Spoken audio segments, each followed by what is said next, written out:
So a lot of in the indie community, they don't want to be told what to do. And I think it stems to a lot of people that don't not to be told what to do. But we're a student of life, Mm. right? We're always learning. You have to be learned. Like you said, information. The only difference between going from here to here, this is you, this is your goal. This distance right here it's a timeline, and how fast you can shrink it is up to you. But that's just information that you're missing. All right, guys, welcome to another episode of The Report. Today, I got someone in the studio, and by the way, today is the third day, I believe third or fourth day of official summer. Summer officially starts June 21st, but we're in the middle of summer right now, and it's feeling good outside. I got a special guest. I got someone who's doing big things with his portfolio company, generating $300 million a year across his portfolio. I got my man Ambrinder Kamboj. Ambrinder, welcome to the show, brother. Thanks, Rich, for having me, bud. Yeah, appreciate you coming in, dude. Man, one thing you mentioned before we started recording is you mentioned with everything, you like to go all in. You said all in, no plan B, burn the boats, go all in, and that's how you've really been able to build this. I come from the same background, the same belief as well. Life does not reward those who are like 1 foot in, 1 foot out. Life rewards those who go all in, and at every single level, I've pushed the chips all in, and that's the only reason I've gotten to where I'm at today. And so elaborate on that when you say all in. So there's two different things when you say all in. Okay, there's people that go on all in, right? Then there's people that go extremely all in. Okay, what I'm trying to say is there's all in, like we were talking about. Oh, I'm doing a podcast. Boom, boom, boom, boom, boom, boom, boom. One after another podcast. We're doing the events. We're hosting our own events. I'm speaking on other events. There's a lot of interviews that I have on TV broadcasting that I'm about to get on. There's a lot of magazines I'm about to get on, right? That's all in. That's all the personal boundary. The reason why I'm doing that is because I can do it at a much longer pace period, which is 2 to 3 years, let's just say. But I'm trying to shrink that a lot faster. How can everybody know me in about 6 months? Like, who the hell is this guy? Imagine that impact. That's the biggest thing I always want to do. Who's this guy? Right? Just comes out of nowhere. Who's this guy? I go to Miami. Everybody knows me in Miami now. Who's out of nowhere? It's only been 6 months. Who's this guy? Throwing events in the Versace mansion, buys a jet, does this, throws an event, does TED Talks, put 300 people in right after TED Talks. So TED Talks is a funny story. So I got invited to speak on TED Talks. I did that. And then after that, like we were in Miami 2 days before the TED Talks. I told my guys, you know what, we're here. So Hunts was the one that got me on the TED Talks. So my marketing team, they're geniuses. They start advertising that Amrinder's speaking at TED Talks. We made a quick little video just to have fun with it and start promoting out of it. Well, check this out. Out of the audience, about 70 to 75% or 80% of the audience came through our leads just to come see me speak. I don't even know them. Okay. Yeah. So they come in. So I found that. So my team tells me that. Then I call Hans. Then I said, you know what? Screw it. If all these people are coming here, let's just do a thank you.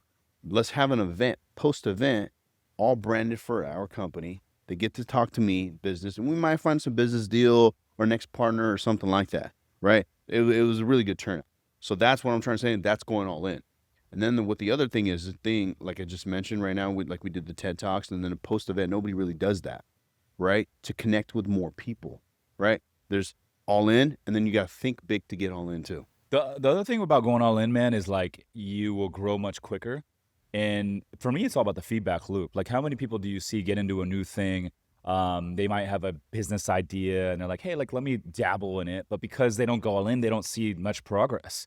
And the feedback loop is not a positive thing. And when people don't grow, they don't progress, they don't keep going. And so a lot of people give up on whatever it is they're jumping into. So I feel like if you do go all in on anything, and this applies to anything, it's not just media, podcast, and social media content. It's not just that. It's every aspect of life. It could even be dating.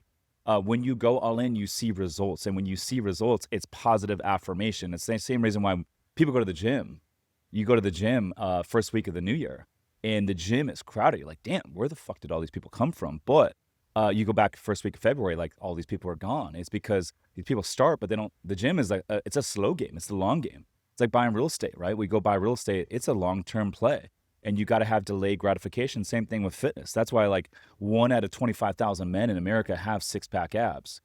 Everyone knows how to get six-pack abs, eat less, move more, but no one wants to put in the work, and it's delayed gratification. That's a slow game. It's not like you're going to the gym and rip it for a week, eat good for a week, and you're going to have six-pack abs. Like, you got to hit it hard for months and months. It might take 12 months of like a lot of pain and a lot of dedication to get that end result. And people don't like that slow growth game. So I love what you said. I'm the same way, man. I pushed the chips all in at every single level. And I've been willing to risk everything that I have personally to level up in this game. And that's what it takes sometimes. Sometimes going back to what you're saying. So what happens is going to the gym, trying to get a six pack, all that stuff. You put that goal, you put that target in your mind, right? But what happens is what a lot of people, they forget is they go from here, they want to get here. Problem is that little fine line right here, you forget about all the ups and downs that you're going to have.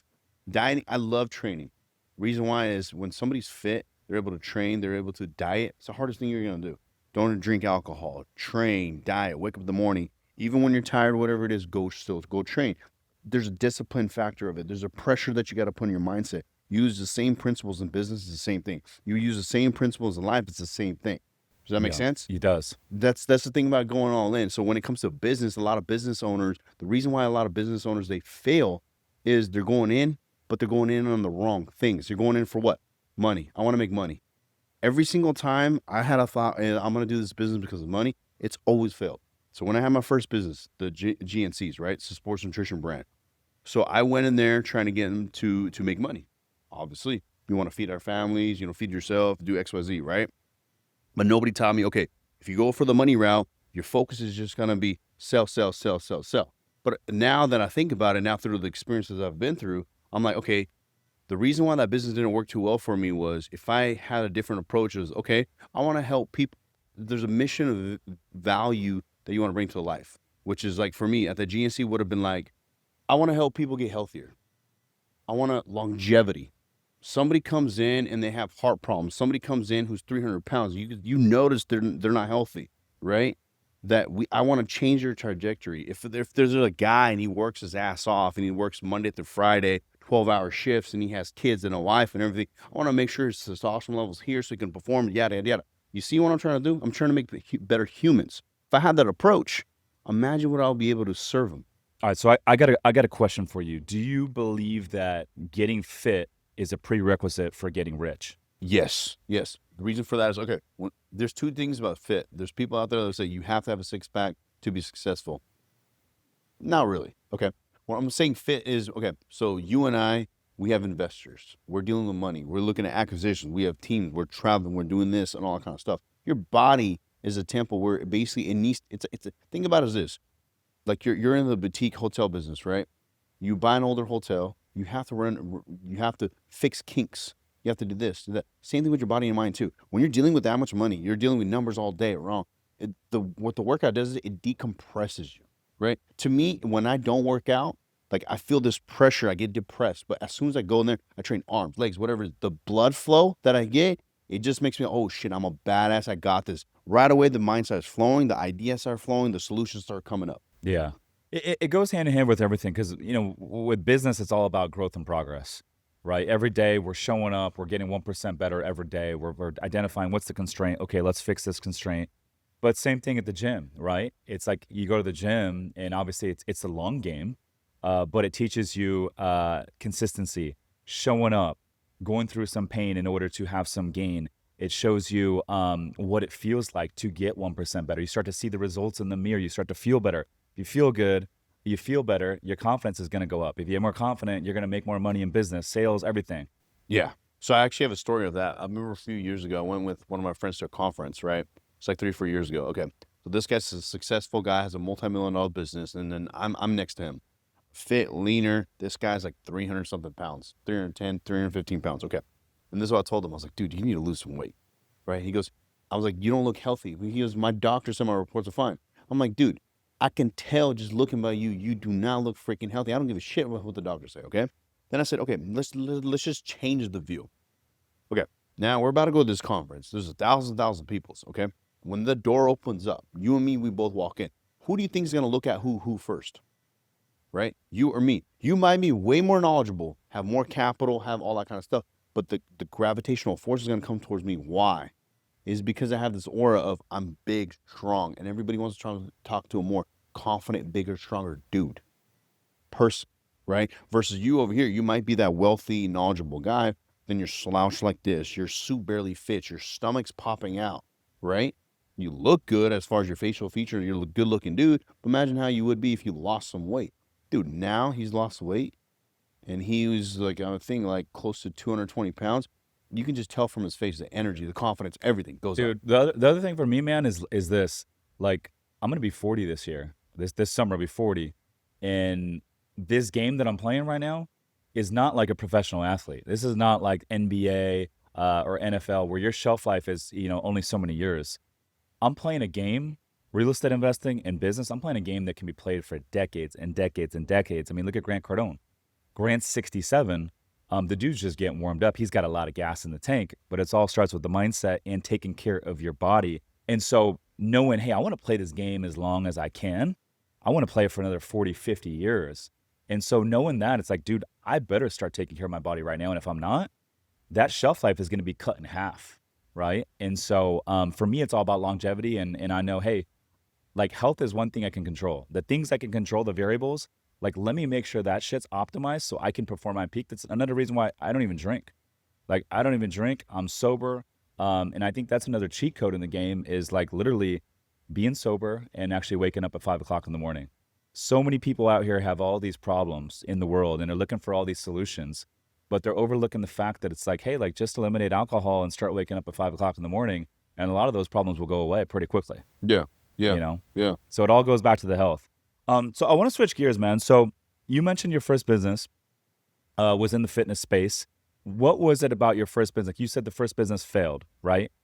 What was the main reason, for the audience listen right now? Like what was a takeaway or two that you took from that first business that's helped you kind of become successful today? Yeah, the biggest thing is like a lot of business owners, what they're always doing is they're working in the business, not on the business. I mean, shoot, I know a lot of people, they don't own a business and they're the ones buying all the products, going to Costco's, filling that. Even my dad up until today, he's had his business, this gas station business since 1995, and just now he finally got a manager. I mean, 1995 up until now, how many years is that? 29, 28 years, right? Just now he finally got a manager. He still goes in, right? Which I want him to because I want him to be active, his mind's still going. He's 76, 78 years old.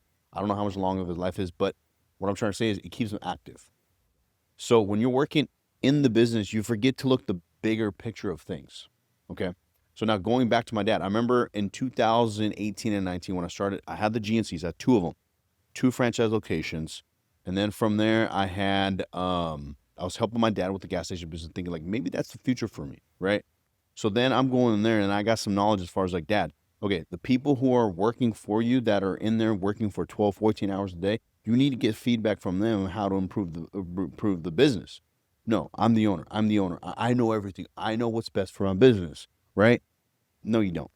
So a lot of business owners, what they mess up is you got to take a back seat, right? So my guys, we have over 2,000 employees around the whole entire world. I don't even know half of the things that go on e-commerce. Just recently, I showed one of my partners. I'm like, look on TikTok. We did just the last 30 days. We did $1.3 million in sales. Net profit is probably like 300 to 400K net profit. Selling what on TikTok?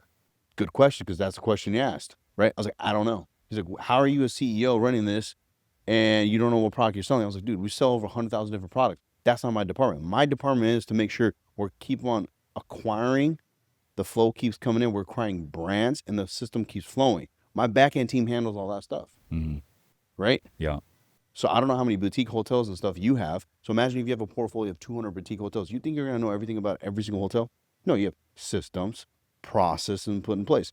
That's the number one key ingredient a lot of business owners don't do. They don't put the right SOPs. They don't put KPIs. They're just running with the gun. Yeah. I mean, we use EOS as an operating system. So we have EOS is out of the book Traction with Gino Wickman, but it's a way to operate your business. And so we have a weekly L10 meeting. And everyone on my team has weekly KPIs and monthly KPIs that we track. I even have my own KPIs, but it's everything down to the reviews at each of the hotels. How many reviews did we drive? And we got a KPI for that. To the media, how many podcasts did we get out? How many videos did we split test on TikTok? How many shares did we get on TikTok this week? How many views did we get on all these different platforms? And we measure all that because at every single level of the business, you got to know your numbers. If you don't know your numbers, you have no way to determine what's working and what's not working. And that's really the game of business, is identifying what's working and identifying what's not working. And the things that are working, you double down on, you do more of. And the things that are not working, you either eliminate or you figure out, is this not the right person that's holding this KPI? And if it's not, then you bring someone else in. Right people, right seats is how you grow the business. Correct. Yeah. Yeah. So with the 2 locations, what was the reason that it ultimately did not work out? COVID was a big factor. One of my other locations was, so this is a really good lesson that I learned. One of my locations, I was 24 years old, and this is in Dublin. And so that one, the person who owned the business, okay, again, when talking about systems. Every time you say Dublin, I think Dublin, Ireland. I know, But everybody I thinks didn't that. even realize there's a Dublin in Northern California. Yeah. So when you have a business, okay, we have a lot of overseas operations. We're in Philippines, Australia, New Zealand, all these other countries, Canada, we're London, all these other countries, right? And we're doing e-commerce, SaaS businesses, government contracts, all this kind of stuff. Okay. So you have to have systems and process put in place, and the right people is the biggest key, like you said. Okay. So these guys, they were in New York. One owns a shoe shop, one's own a perfume shop or something. In between is a GNC shop. New York, California. Totally different demographics, the customer base and everything. Okay. Older dudes. They think businesses, you open up the door, the customer comes in. That's not how business works. Okay. So they're the ones that have always been working in the business, never worked on the business. So what their idea is, look, New York is too cold. We want to move to California. So they get this location. They run it for 2 years. Their most amount of revenue they done was, I think, about 275 was when I acquired it. $275,000. In a year? And yeah, total Okay. sales in a year. Okay. So that's when I came in. I'm like telling my dad, I was like, I want to get on location, XYZ. Okay. And this just so tied down to another story, talking about speed, talking about thinking big. Okay. So I get that location. From that time when we bought it, it was 275,000 in revenue. We literally just, whatever I knew from my first location, applied it, brought on the spot as we're acquiring it. The older business owners, literally, I still remember till today, the doors are wide open. There's a double door store. My team, I come in from the location. Okay, guys, the layout of the store doesn't make sense. We got to fix the layout. We got to do this. It needs to be more open environment. This flow needs to be here. The bars need to be here. The protein shakes need to be yada, yada, yada. Right down the spot, I just gave them the check. Right down the spot, I went in. I moved some stuff around. They come in literally an hour. They're like, holy shit, what the hell did you do to the store? I'm like, what do you mean? He goes, this looks completely different. I'm like, that's because I know my shit. Mm. Okay. The other thing is, What is it about the layout of the store that it really optimizes it? people want to come in. So when you're going to a health store, right, you want to feel welcomed. You want to feel open. The other thing is too, where the register's at, you want to be able to look everywhere. So imagine the registers. Okay, imagine your desk is right here, and there's a big pillar right here, and you can't see there, and there's some big spot right here. How would you feel? Imagine you going into a hotel, and you have a desk of check-ins, but the check-in desk, as soon as you open the door, a customer walks in. I can't even see your clinic. It's obstructed view. Yeah, your receptionist in there. Mhm. Think about it. Yeah. Everything's a flow. Same thing with business. Same thing when we walk in through that door, the way you guys welcomed us, that's customer service. That's a flow. That's what you stand for. And a lot of business owners, they're screwing up on that thing. I have this one friend of mine, he owns a water store. Okay. You walk into the water store. What's a water store? So water stores, like, those, I love this, but it's a cash cow. Okay. You know the refill water stations? Yeah. Like 5 gallons and everything? We have a third party that we use here. Yeah.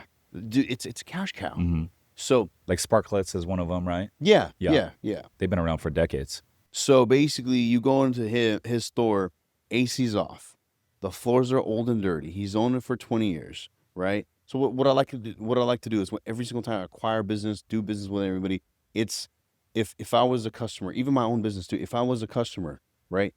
How am I getting treated? What are some of the things? A lot of like your guys' business.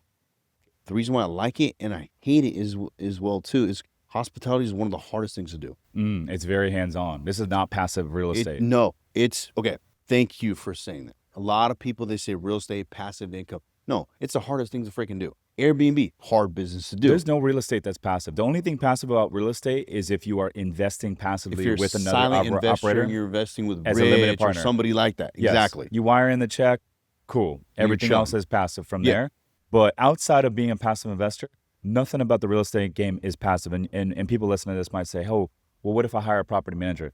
It's like, yeah, you have a property manager, but guess what? You have to manage the property manager. It's asset management, all the day to day. You have to manage the property manager, KPIs. Are they hitting their metrics? You're reviewing the P&Ls, all the high level stuff you still have to do. And guess what? If you don't, it's going to be very hard to have a performing asset. Yeah, yeah, You know what I mean? yeah. I mean that, and yeah. So when it comes to a lot of business owners, you have to review how your staff is doing a lot of things too. You know, because when the boss is there, what happens? Everyone's performing perfectly fine, right? The other thing, what I notice with a lot of business owners is leadership. Okay, this is the trajectory that has really changed in my business. When I was at the GNC business, okay, till today, Rich, I've never looked at a resume. Everybody that's hired for me, I never looked at a resume. Reason being, because Rich come with me, he can be like, XYZ, yada, yada. You know, I have this portfolio, I have these many hotels, XYZ, I can do the yada, yada, yada. These are the skills. Paper, everything looks pretty, right? But I want to know Rich himself. Rich needs to know me. So before, like, let's just say off camera, we talked about some of the things, boutique hotel, I have investors, yada, yada, yada, right? So before I do that, I want to know, make sure that Rich knows me personally, how I am, what are my standards, how I am with my friends and my families, all that basic stuff before I go into partnership with Rich. Does that make sense? And I need to know Rich. How does he perform with his people? How does he treat them? How does he treat his business partners? What other business partners does he have? What are the things he's saying on social media? All these kind of things matter, because the business, it'll be perfectly fine, but it's small external or internal things that mess up partnerships. Does that make sense? Yeah. So going back to the resume thing, I've never looked at a resume. I always went as like this. As long as you come through the door and you have that energy and the vibe that I feel, I can teach you how to sell shit in the back. Mm, You know? yeah. Most partnerships don't work out.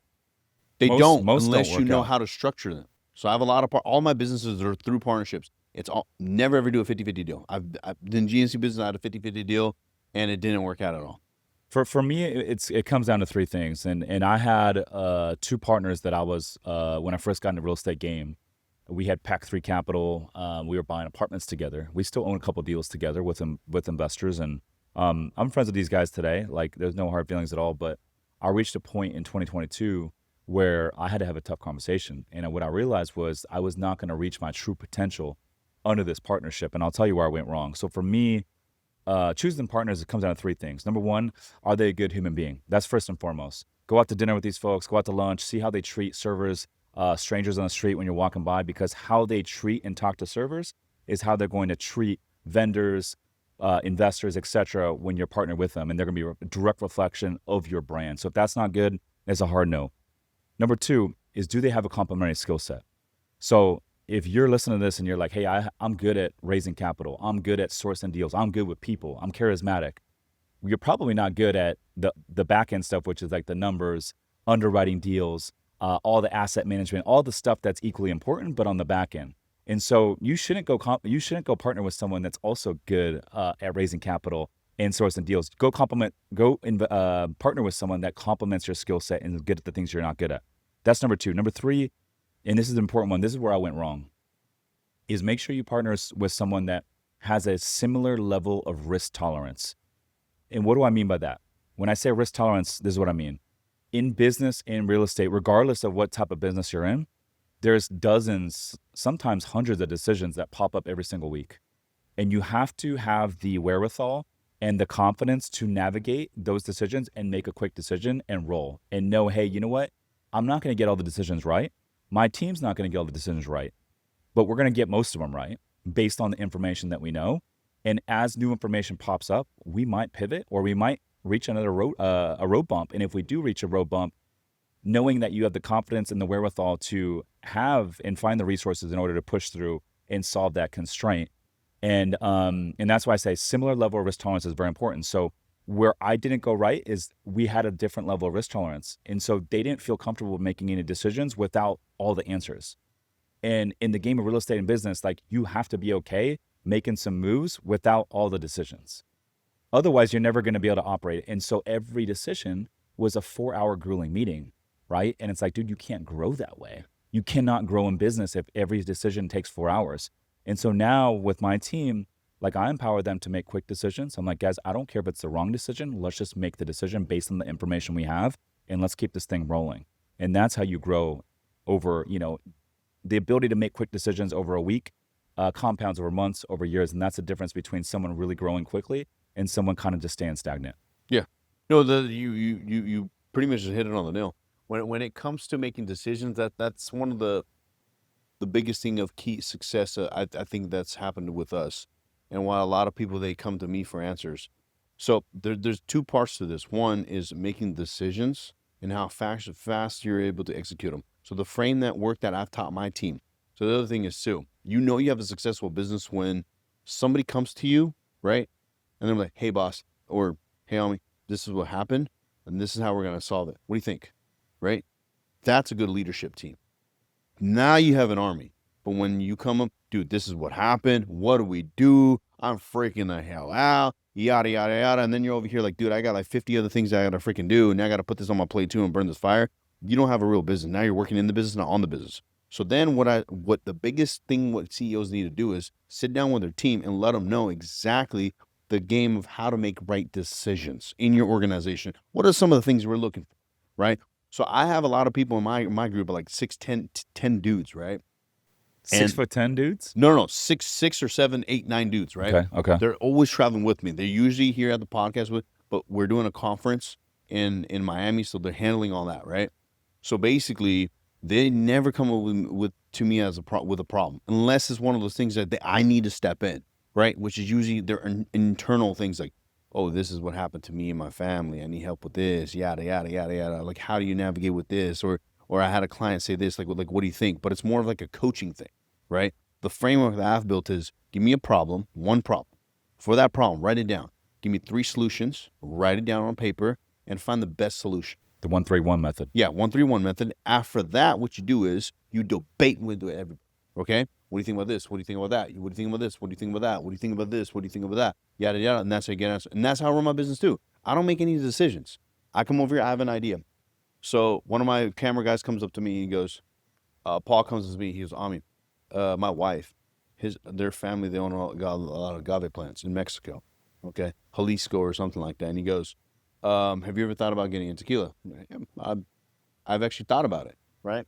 And I was like, well, how does the process work? And then he goes, I can get you the information. I was like, you have 2 days to give me the information. Now, my team is programmed to the point where if I say 7 days, they know I'm testing them, and that shit needs to be done in 2 to 3 days. Because that's the standards. The other thing is a lot of business owners, they don't have standards. So what I have, if you want to work with me, partner with me, I'll give you a page, and I'm like, okay, before we get into this, Rich, here are my 10 standards that I have for business. Number 1, we respect each other. Number 2, any conversation that happens is between you and I before it goes to anybody else. If there's multiple partners, we're going to sit down and do that stuff in person. Not phone calls, no Zoom calls.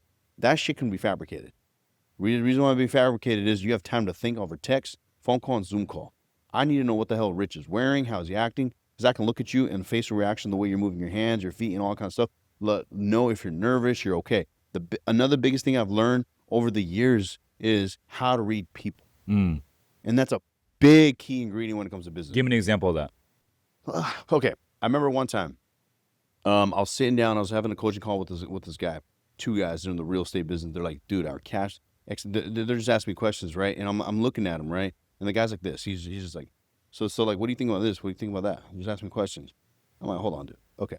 I'm looking at both of you guys. This guy's over here playing with his hair every single time I ask him questions, which is giving me anxiety.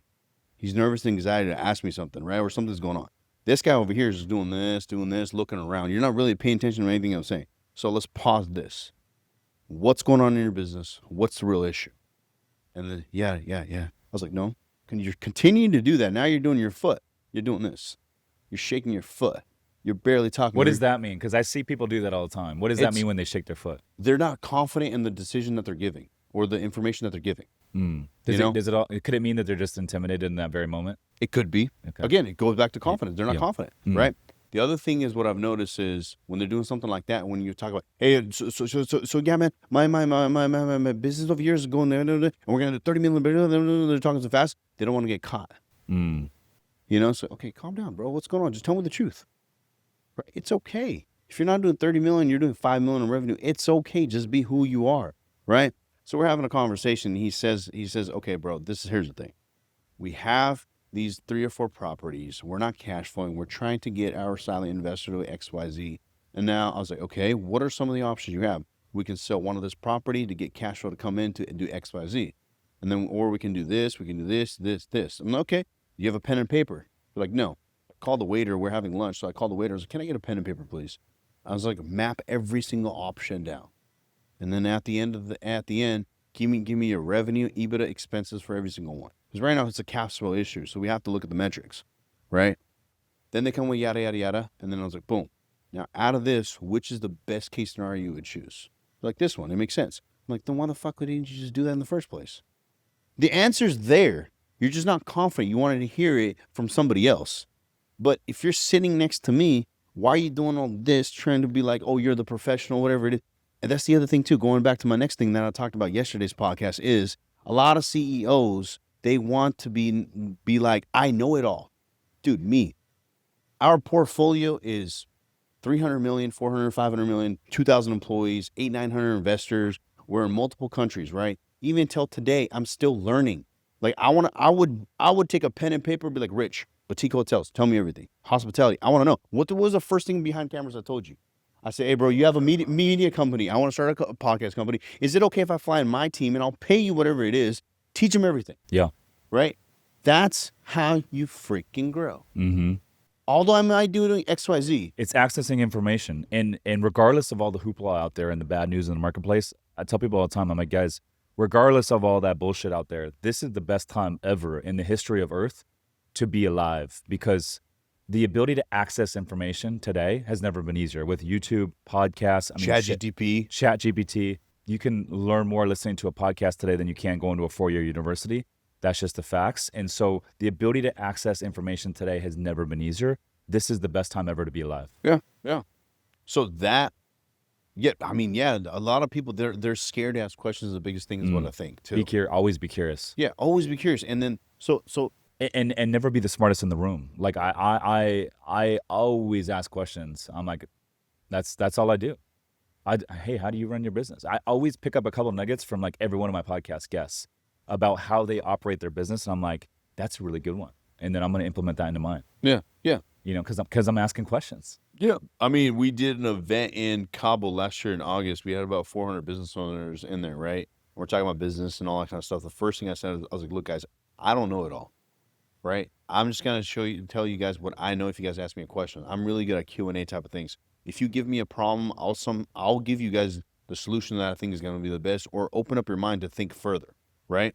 So in Cabo, I remember I was on stage and I'm talking or something, and somebody was doing some quantum funding or something like that, and they said yada yada yada, and I'm like, wait, what? So right in front of everybody, 300-400 people, I'm getting deeper and deeper into the conversation. I'm like, wait a second. I was like, hey, Miguel, can you write this down? That's really good. We can use this for our business in front of everybody. And right there, I gave an example to everybody. Like, yeah, guys, I'm over here. You guys are at my event, right? But I'm still learning from you guys. And that's the biggest key. So a lot of in the indie community, they don't want to be told what to do. And I think it stems to a lot of people that don't not to be told what to do. But we're a student of life, right? We're always learning. You have to be learned. Like you said, information. The only difference between going from here to here, and this is you. This is what I like to say. This is you. This is your goal. This distance right here it's a timeline, and how fast you can shrink it is up to you. But that's just information that you're missing. Yeah. No, 100%. Right? Yeah. So we started a business last year.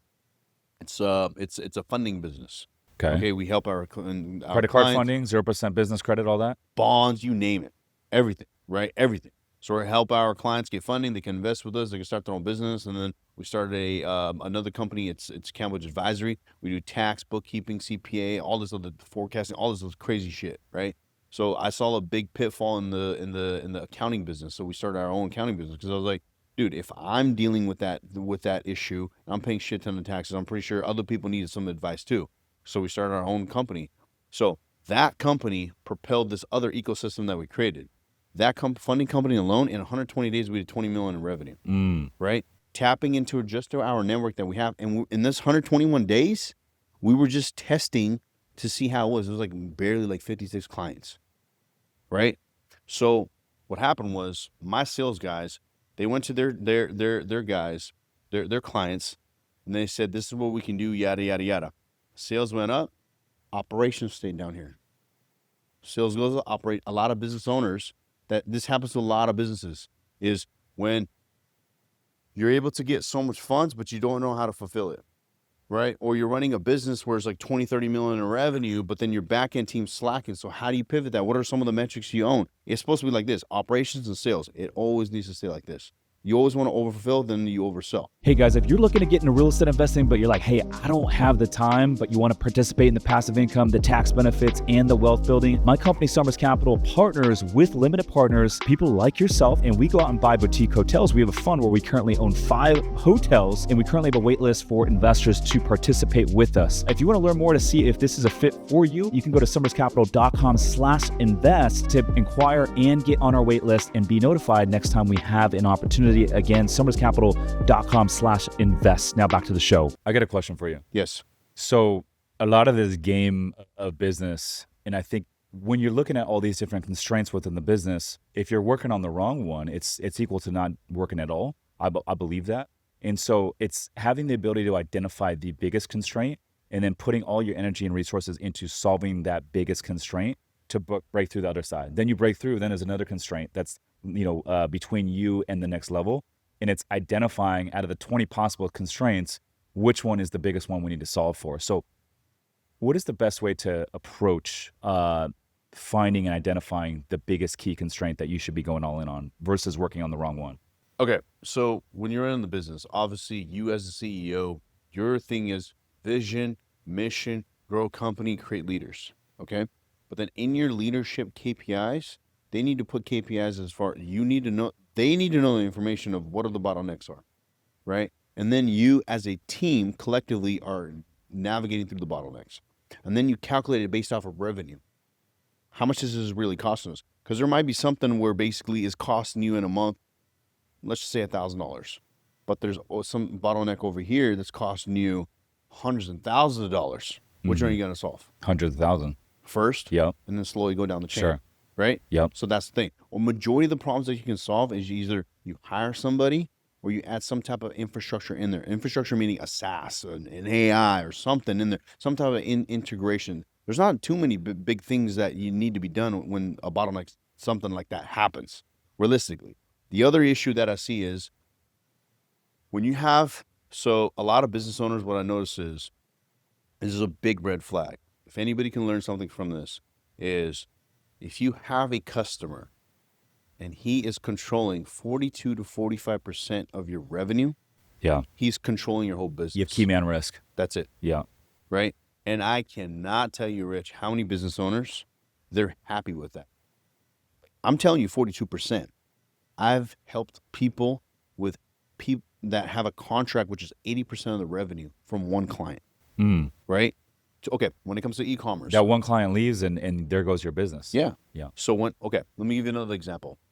When Apple shifted their manufacturer from China back in 2017, I think it was, they moved some of their production into India, right?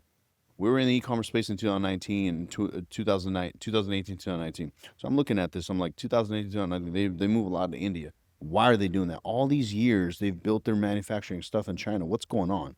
Right? I was like, okay, there's a bigger play that they know that we don't know. Okay, so I call my team. I call my team in Pakistan. I was like, hey, there's something gonna go happen. I don't know what it is. Okay, my lesson is this: whenever you get a supplier, if you're working from overseas or over here too, you don't want to work with one supplier. You gotta have multiple vendors just in case. You have one main vendor, you give them majority of the business, 60%. Then you divide the rest 40% in the other businesses. Does that make sense? So let's just say if I'm a marketing agency and I give you the contract, you're a great guy, you're fulfilling and everything. I'm not gonna give you the 100% of the contract.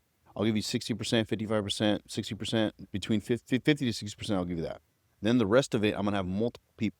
God forbid, if something happens to you, your business dies, you go bankrupt or something like that, my marketing's done. Same thing over there. Overseas, they're making a, let's just say, iPhone case.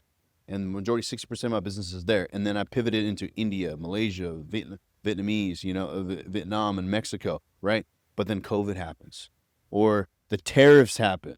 It's the same thing with marketing. Easy Like, switch if your business is reliant on social media to get leads, which is nothing wrong with that. If you're all in on one platform, because I do see a lot of people that are like all in on Instagram and they're not on any other platforms. I'm like, yo, if something happens to Meta, like you're fucked, you know? And so that's why I think it's important. If a lot of your leads come through social, you need to be on all the different platforms. We had our TikTok get banned on Friday. And I'm like, well, luckily we're on, you know, all these other platforms, Facebook, Instagram, Twitter, Threads, YouTube, and we have the podcast. So it's like, okay, if TikTok's gone, and we don't get a lot of like leads from TikTok, but because we're spread across the different platforms, we don't have that key platform risk. The other mistake that I think I see other business owners make is this, is they're too quick to pivot. It's like, hey, this is the direction we're gonna go. Like, give that direction like a good 4 weeks to like play itself through. Don't just like be like, hey, like 4 days in, like it's not working. Let's make another pivot and then make another pivot. Because the truth is when you make a pivot, like you're going to automatically have a setback. Like every big change that you make in business, like you're going to have a setback for a week or two. Like you're just automatically going to have a setback. It's going to be, there's going to be some like human error of making the pivot. Someone's going to drop the ball somewhere. Whenever you do something new, there's going to be some sort of setback. Even if you replace a team member, there's a setback. Even if you replace a team member with someone with more talent, there's still a short-term setback before you see growth. And so I think too many pivots is one. The other thing is this, too many meetings. I'm like, bro, like too many freaking meetings. It's like meeting for this, meeting for that. I'm very big on like, guys, this is how I run it. I have a level 10 meeting every single week. And we can run the entire week's worth of business conducted through that 45-minute meeting. And I have some one-on-ones, but I tell my team, I'm like, guys, if I don't have an agenda before the one-on-one, we do one-on-one with my key leadership team once a week. And if I don't have an agenda from them of what they need from me to get through the entire week, before the meeting starts, I won't do the meeting. And so with the agenda, it's a way to rip through these meetings in 5 minutes, very efficient, very effective. And that's it. And that's everything they need from me for the entire week. And if there's no agenda, I won't do it. And so for me, I'm like very low on the meetings, but very efficient meetings.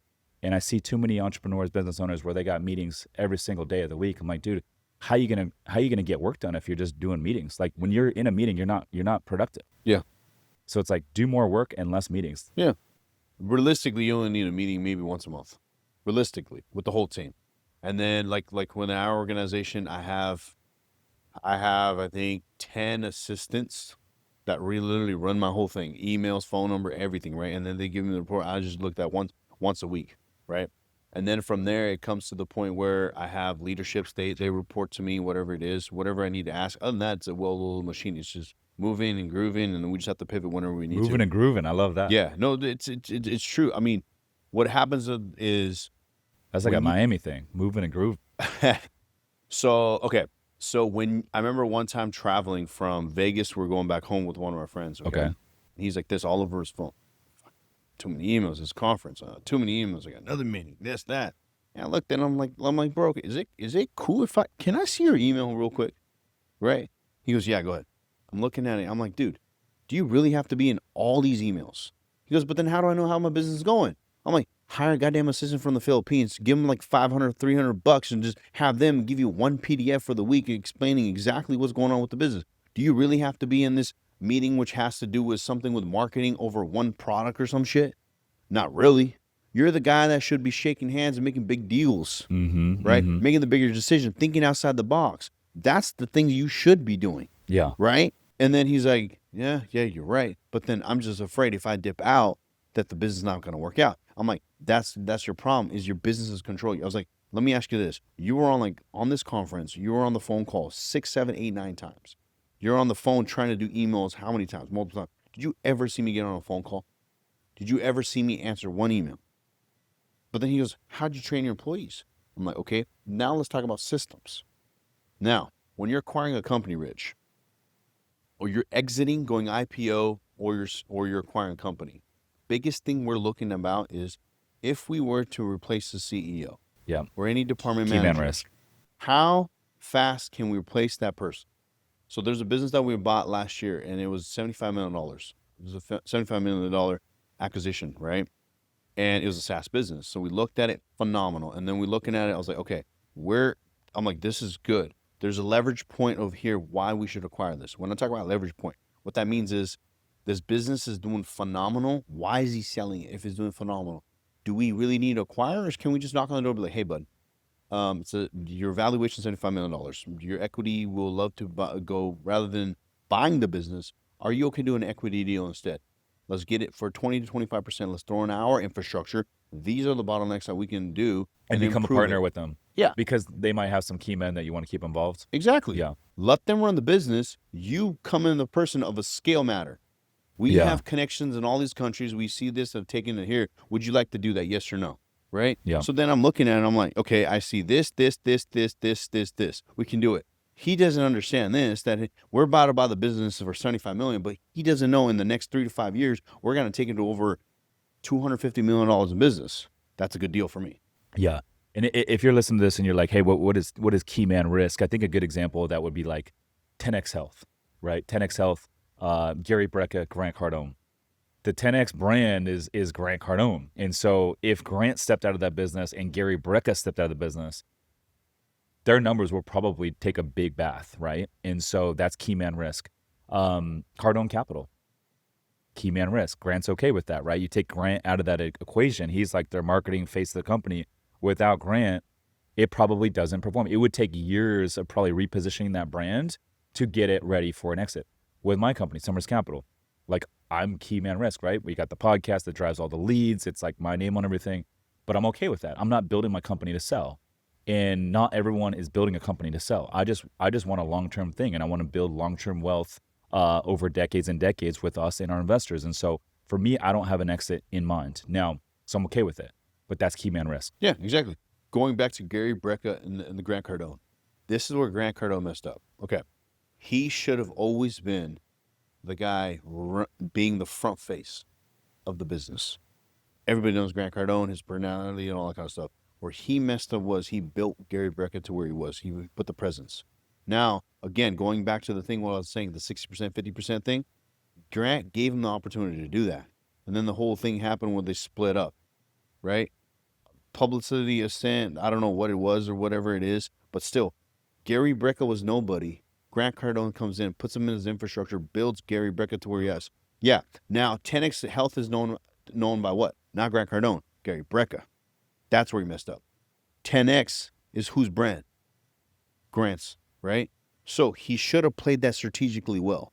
Is if it's going to be 10X Health. Well, I'll say this though. Grant doesn't, I feel like with that brand, you still need someone that understands the science behind it. And Grant's not the guy that's going to be able to spit that out. I agree. You see what I'm saying? I agree. And Gary was the guy that could do that. Grant was never going to be, he would have to read out of a teleprompter. Yeah, no, I agree. But the way strategic, that's what I'm saying. What is strategically what should have been done would have been a little bit different, right? So me and my partners, we're creating a health business too.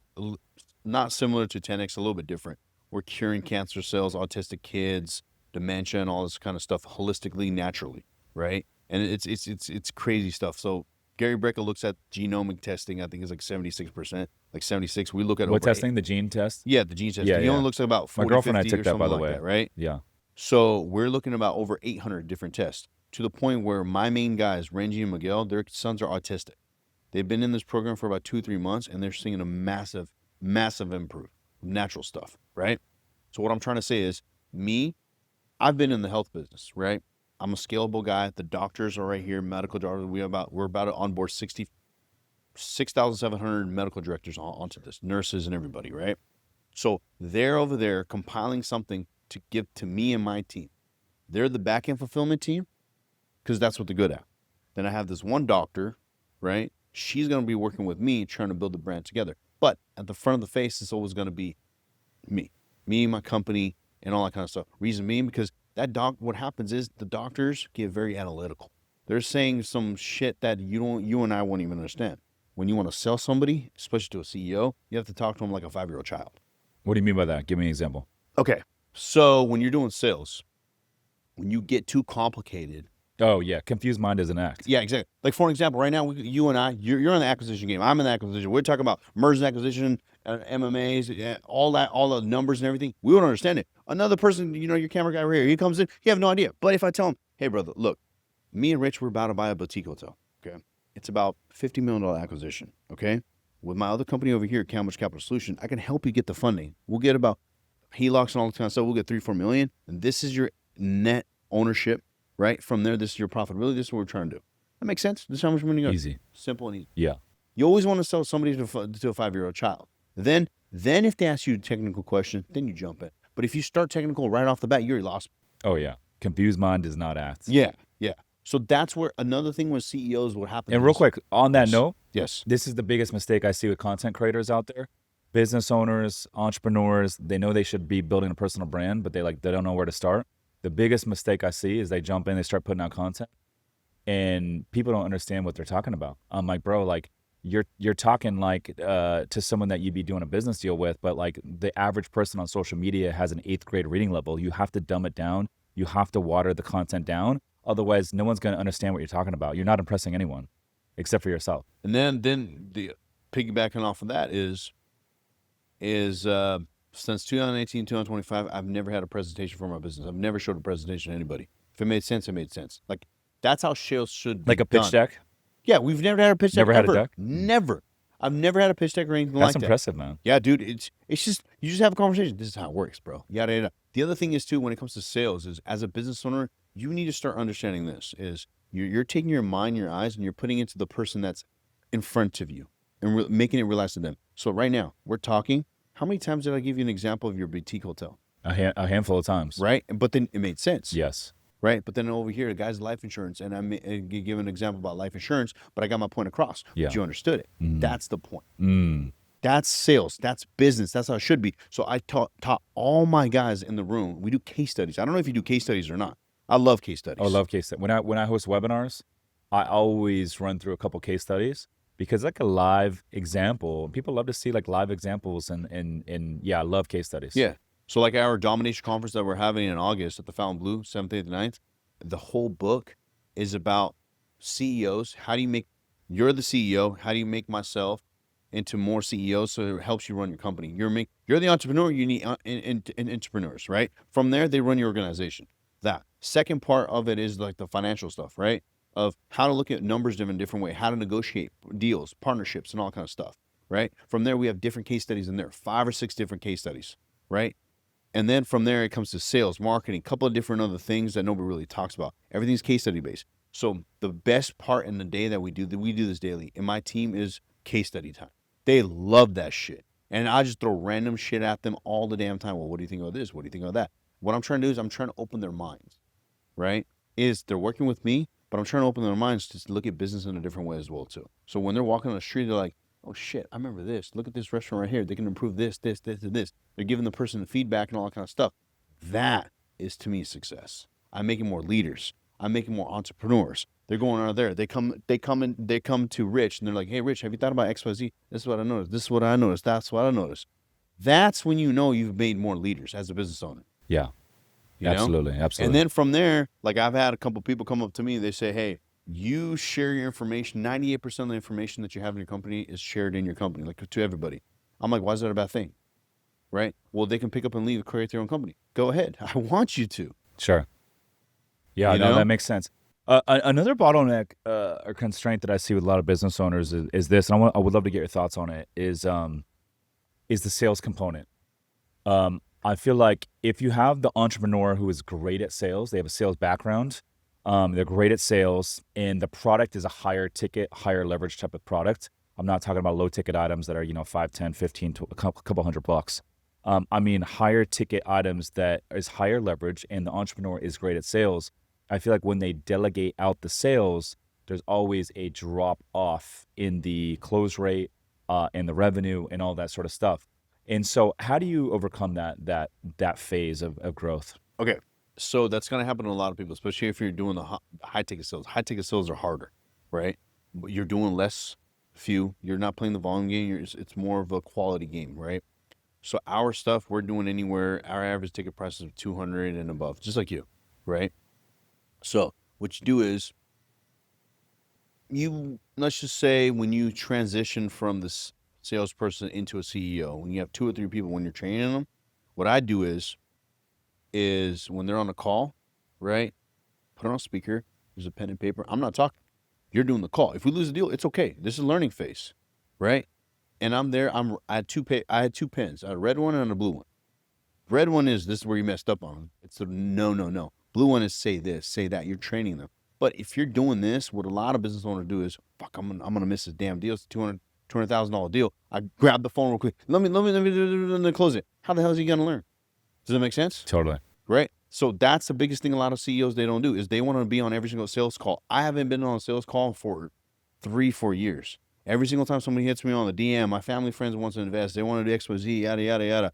Here's Dodge's number. Talk to him. Here's Miguel's number. Here's Sar's number. Here's this guy's number. Talk to them. Right? They need to make the commission. They need to learn. They need to grow. Does that make sense? It does make sense. Now let me ask you this though. So, obviously having like a really good killer on the sales side, that can be plug and play, step into the business is a game changer. But here's the caveat: until you've proven that other people can come in and sell and make commission, you're not going to go attract that killer on the sales side. So how do you get to the point where you can go attract that killer?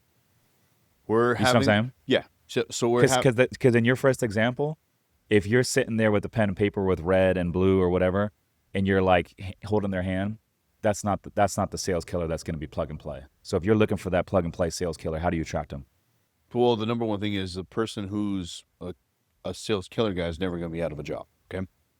If anybody's going to join a company, it's always the mission that you're trying to do and what value you're trying to bring to the world. That's it. So whenever we have people joining, I got people from Berkshire Hathaway. I got people from other trust companies who've made $300,000-$400,000, quit going cold turkey just to join with us, just because the mission that we're on, right? So what happens is there's a point in life, and this happens to everybody, where money goes to the side, and it's just the mission, the value. They want to grow something big together. Look at all these riots that are happening all the time. You think they give a shit about half the riots that are out there? No, they don't give a shit about them. They just want to be part of something. As humans, we want to be part of something. That's all it is. We want to be part of something bigger. Let me ask you this, Rich. When you die, the money ain't going to go anywhere. It's just what legacy are you trying to leave, right? So if you give people an opportunity to create a bigger legacy than money, right, and change their families, their trajectory and all that jazz, you have a really good business that's going to last forever. And then from there, so what I do is, when you're working with me, I ask you, the first question I'm going to ask you is, Rich, what's your 5-year plan, right? Some people do know, some people don't know. All I'm trying to know is this guy determined, disciplined, and know exactly where he wants? That's the most dangerous man you're ever going to meet in life, is the one who's disciplined, determined, and knows exactly what he wants, right? Not the one just trying to figure that shit out. And a focused man. Focus. Exactly. That's all focused, right? So when somebody doesn't know the 5-year plan, you sit down, you create the 5-year plan of where's your life want to be, yada, yada. And then you reverse engineer that thing by the year, by the quarter, by the month, right? Then the second thing is you talk about the personal, professional, financial goals. What's your personal goal this year? What's your professional, financial goal? Now, if you're trying to be a damn doctor and I have to do nothing with doctors or anything like that, there's no point of you working with me for a year or two. You're wasting my time, right? Once that happens, you have that conversation, then I'm like, okay, dude, before you work with me, I will promise you this, is you give me 100%, I'll give you 200%. I'll help you get the car you want. I'll help you get the house you want. I'll give you want to be in the marketing game, you can work in the marketing. I'll send you the conferences and everything. But our organization is very fast, very rough. There will be times where I call you at 2 a.m. I'm up at 2, 4 a.m. every day, almost. And I sleep very late too, 9, right? I'm always just grinding, growing, and that's how you grow. Hustling, man, yeah. So there's a sacrifice. You have to tell them. Yeah, you have to tell them there's a lifestyle where you're private, you're flying with our jets and all that jazz. But there's a lifestyle where there's a lot of sacrifice involved too. Nobody talks about the sacrifice. They always talk about the silver bullet, the silver shining diamond. But how do you get there? You have to tell them that too. And that right there, if you have 100 people right there, it eliminates the 10 people. Because why? They want to go for the mission that you're trying to. We're trying to do this. We're trying to do this. We're trying to do this, right? And then when you say it with full conviction, confident as a CEO, you're in. That's so good. I love it. And then that's how you sell your partnerships, your vendors, your customers, and everything. And if the mission is literally like this, what I'm trying to say is, if it's consistent, you're not telling a customer something else. I'm not telling you something else. I'm not telling my employee something else. I'm not telling my somebody else over there, right? Right? That's when it doesn't work. But if you say it consistently and everybody knows, so at our Miami event, the 2,000 people are going to be there. They're going to be our investors, partnerships, other people too. They exactly know what we stand for, what we're trying to do, and that's why they support us. You can ask anybody, what's Amrinder's mission? When he wants to die, what does he want to do? He wants to do yada, yada, yada, yada, yada. Great. What his Cambodia Ventures company, why did he start the company? What's the ecosystem looking like? And why is that little circle, the diaphragm that he's created that everybody knows, why is it so strong? Why is it still growing? Why are there 900 investors in this company? And because yada, yada, yada, yada, yada. Your company should be the point. You can come to my office. My janitor, she can sell you the package. That's an impressive janitor. That's how good your organization should be. My son, he's 5 years old, bro. He knows exactly what daddy's doing. He knows how to sell it, the mission, what we're trying to do, XYZ. Your parents, your dog, your cleaner, your neighbor, everybody should know. What I'm trying to say is promote, promote, promote, promote, promote. And it gets to the point where it's just a muscle in your head and everybody, you just attract that work. You got to shove it down their throats, man, and keep promoting. Ami, I appreciate you coming on, dropping so much game, so much knowledge. Where can the folks get in touch with you, and where can they learn more about potentially working with you as well, one-on-one? Yeah, you can just go to on Instagram, just hit me up, DM. I manage it. My team manages it. Somebody will reach out to you. It's Amrinder, AMRINDER, X Pro, the letter X, PRO. Follow me on Instagram. We're doing an event at the Domination Conference at the Fountain Blue, August 7th, Vegas. 8th, and 9th. Okay. No, in Miami. Okay. Oh, in Miami. 2,000 people are going to be there. Okay, now this event is a little bit different. You can't just buy a ticket. You have to qualify. What I'm saying qualify is you got to have a minimum of $3 million in revenue. You got to have at least 3 to 4 employees, and there's some industries that are not allowed. Okay, what I'm trying to say is a crypto guy who's just creating crypto is making multiple millions, but doesn't have a team, doesn't have employees, and just trading on a daily basis. I can't have the same conversation that me and Rich can have of running a team. This game is all about being in the right rooms. Exactly. So so before you buy a ticket, we'll tell you that. Number 2, there's a beautiful CEO ticket where you have basically a lounge, you have a butler and everything. We're taking you off site for 2 days. In the morning from 8 to 9, we're having a breakfast session, CEO session, where we do a lot of case study. We're talking about a lot of in-depth stuff in there. Who's the keynote speaker? There's, okay, thanks for asking. Is Ed Milet's coming. Bezos is coming. Let's go. Right? So this is going to be a little bit different. They usually talk about mentorship. They talk about motivation. But I have a series of questions as a CEO that I want to ask. Then I have Barbara from the Shark Tank, and I have Kevin coming from the Shark Tank too. Oh, let's go. Now Kevin O'Leary. This 1 hour segment, what they do is they usually just interview. I'm giving you guys an opportunity for for 1 hour. Damon, the shark on the wall right here. Yeah. So I have 1 hour. I'm giving you guys a section where you guys can ask the sharks any question, but it has to be pertaining towards if you were actually in the tank. I have a real estate company. I have a portfolio of boutique hotels. Let's just say 50 hotels. My revenue is $150 million, right? This is my team, XYZ. How do I pitch it to the sharks? What is the correct valuation, and how much liquid dilution should I give? You get to ask me, Barbara, and Kevin, right? Nobody's doing that.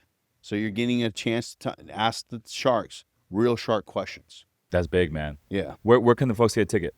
Go to xpro.com. The letter X, pro.com. Get the ticket. Half the tickets are already sold out. It's going to be a different event, right? I love it, my man. He's Amrinder Kamboj, always dressed and fly. By the way, love that suit, my man. I'm Rich Sherman's listeners.